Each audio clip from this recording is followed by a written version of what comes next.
मोदी जहां भी जाते हैं वहां पर कुछ ऐसा कर जाते हैं जिसके चर्चे बाद तक होते रहते हैं। यही पीएम की खासियत है, जहां जाओ वहां के माहौल पर छा जाओ। अब जैसे पीएम मोदी पटना में बिहार विधानसभा के शताब्दी समारोह के समापन कार्यक्रम में शामिल हुए, तो यहां पर भी एक ऐसा वाक्य घटा कि हर कोई हंसने पर मजबूर हो गया। दरअसल सबसे पहले तो पीएम मोदी ने शताब्दी स्मारक स्तंभ का उद्घाटन किया और कल्पतरू का एक पौधा लगाया। इसके बाद उन्होंने एक लाइब्रेरी की नींव रखी। पीएम ने इस दौरान कार्यक्रम में मौजूद लोगों को संबोधित भी किया। दिलचस्प बात यह रही कि जब पीएम मोदी जाने लगे तब राज्य के मुख्यमंत्री नीतीश कुमार समेत मंच पर मौजूद आरजेडी नेता तेजस्वी यादव को सलाह तक दे डाली। पीएम मोदी ने कहा, आप अपना वजन कम करिए। पीएम मोदी की यह सलाह सुनकर तेजस्वी मुस्कुराने लगे और फिर चलते चलते उनसे बात करते हुए नजर आए। इस दौरान पीएम मोदी ने तेजस्वी से लालू यादव की सेहत के बारे में पूछा। आपको बता दें, जिस वक्त पीएम देवघर से पटना पहुंचे थे तो एयरपोर्ट पर सीएम नीतीश कुमार सहित बीजेपी के कई नेताओं ने उनका स्वागत किया था। बात करें लालू की तो उनकी सेहत में फिलहाल सुधार देखा जा रहा है। वार्ड से निकालकर रूम में उन्हें शिफ्ट कर दिया गया है। डॉक्टर्स की देखरेख में वो जल्दी रिकवर कर रही हैं। बहरहाल जिस तरह से पीएम ने तेजस्वी के मोटापे पर चुटकी ली, उसे लेकर आप क्या राय रखते हैं, कमेंट करके जरूर बताइएगा। जाते जाते आपको सुनवाते हैं पटना पहुंचे पीएम ने अपने संबोधन में क्या कुछ कहा।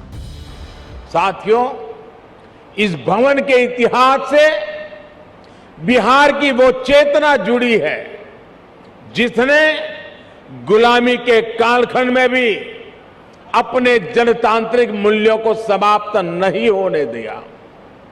इसके निर्माण के साथ और उसके बाद जो घटनाक्रम जुड़ा हुआ है वो हमें बार बार याद करना चाहिए। किस तरह श्री कृष्ण सिंह जी ने, श्री बाबू ने अंग्रेजों के सामने शर्त रखी थी कि वो सरकार तभी बनाएंगे जब ब्रिटिश हुकूमत निर्वाचित सरकार के कामकाज में दखल नहीं देगा।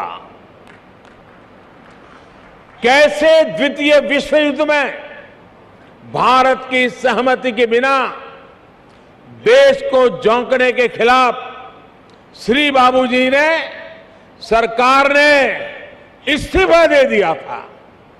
और बिहार का हर व्यक्ति इस बात के लिए गर्व कर सकता है। इस घटनाक्रम ने सदैव इस संदेश का संचार किया कि बिहार लोकतंत्र के खिलाफ कभी कुछ स्वीकार नहीं कर सकता।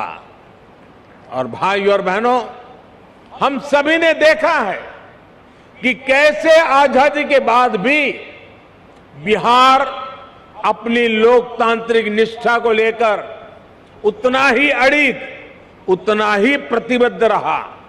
बिहार ने आजाद भारत को डॉक्टर राजेंद्र प्रसाद के रूप में पहला राष्ट्रपति दिया। लोकनायक जयप्रकाश, कर्पूरी ठाकुर, बाबू जगजीवन राम, अनेक भी जैसे नेतृत्व इस धरती पर हुए। जब देश में संविधान को कुचलने का प्रयास हुआ तो भी उसके खिलाफ बिहार ने सबसे आगे आकर विरोध का बिगुल फूंका।